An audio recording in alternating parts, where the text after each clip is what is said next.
Olá, agora faltam 8 minutinhos para as 3 da tarde. Estamos de volta com Conexão Futura, pelo canal Futura e também pela internet através do nosso site, futura.org.br.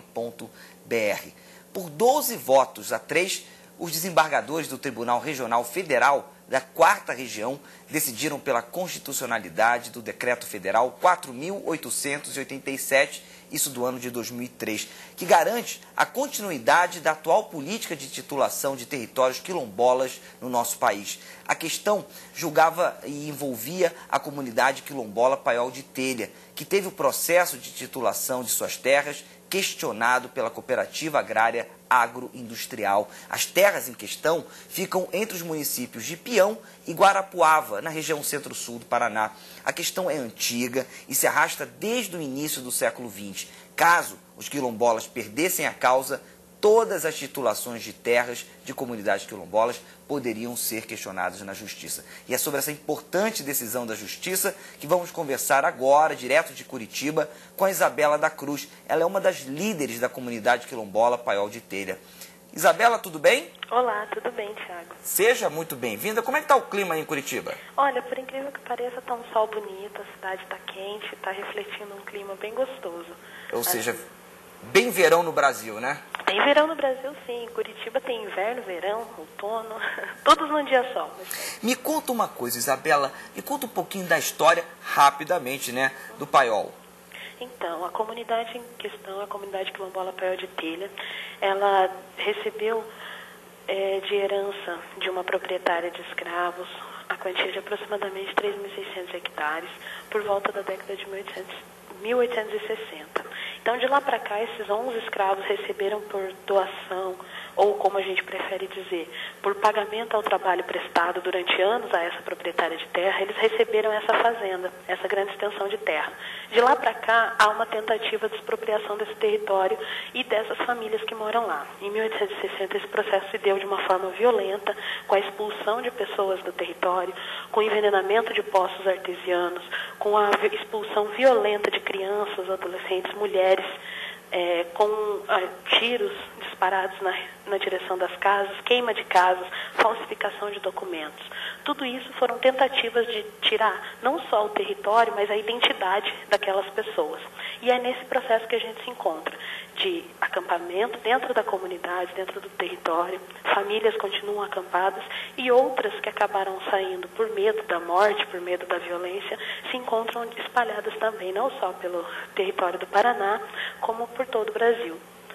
E qual é a importância, eu quero saber sobre a importância dessa vitória na Justiça para todas as comunidades quilombolas do nosso país? Olha, são uma questão bem importante, né? Primeiro que esse julgamento não dizia respeito a território ou a terra da minha comunidade única e exclusivamente. Dizia respeito à efetivação, a continuação de uma das ferramentas que é mais importante para a gente continuar reivindicando o território, que é o Decreto 4887. Então, o julgamento em questão foi da constitucionalidade desse decreto, ou seja, um instrumento que nos garante, que nos legitima para continuar lutando enquanto quilombola. E isso é um documento nacional. Então, como a gente diz, não foi uma causa ganha só para a comunidade aqui, quilombola Paiol de Telha do Paraná, mas para todas do Brasil. Porque, mais uma vez, a gente pôde provar que nós somos tanto fruto dessa terra quanto qualquer outra comunidade tradicional, seja indígena, cigana, ribeirinha, faxinalense, pescador, benzedeira, mas nós, mais uma vez, nós podemos mostrar que nós somos uma família só dentro desse país todo, porque esse decreto garante a legitimidade dessa família, quilombola, né? Então é para todo mundo. Você falou da luta, eu quero saber quais são os principais desafios para se garantir esses direitos. Olha, a gente enfrenta na nossa sociedade brasileira um dos maiores desafios mesmo, que é o racismo institucional, que é o racismo explícito e que a gente vivencia todos os dias, quando diz que tudo que é relacionado à cultura afro-brasileira é folclorizado, não deve ser dado legítimo valor, legítimo direito, né? Quando a gente fala de políticas públicas de saúde, para a população negra, a gente sempre tem que estar correndo para tentar garantir um direito que é um direito que o Estado deveria garantir.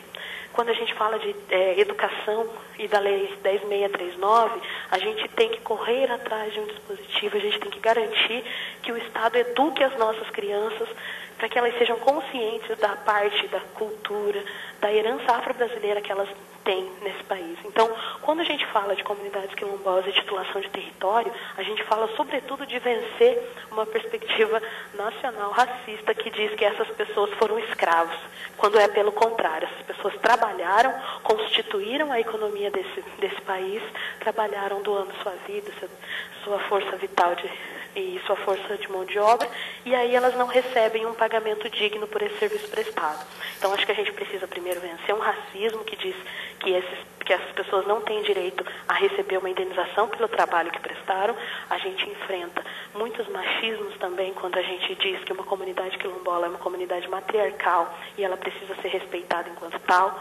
A gente enfrenta a violência explícita da nossa polícia quando ela entra no território quilombola e ela agride essas pessoas, seja no Paraná, seja em Quilombo do Rio dos Macacos, seja em Minas Gerais.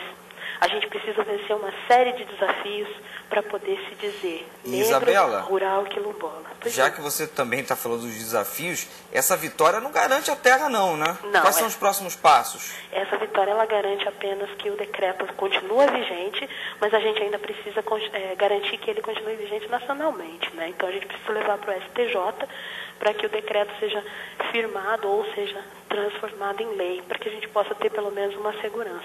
Mas desafios, eu acredito que seja de evidenciar essas comunidades, que nós temos quilombolas no país todo, e muitas vezes a gente não sabe dessa cultura riquíssima que é.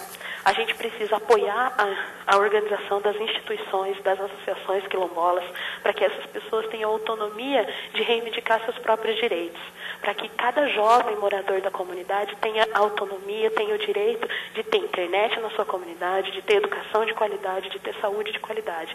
A nossa luta é por direitos humanos, é por direitos tradicionais, é por cultura e é por educação, porque não é só para a gente, é para o nosso país como um todo, né? Então, se somos afrodescendentes, somos brasileiros, nós precisamos cultivar a nossa cultura, nós precisamos cuidar da nossa raiz.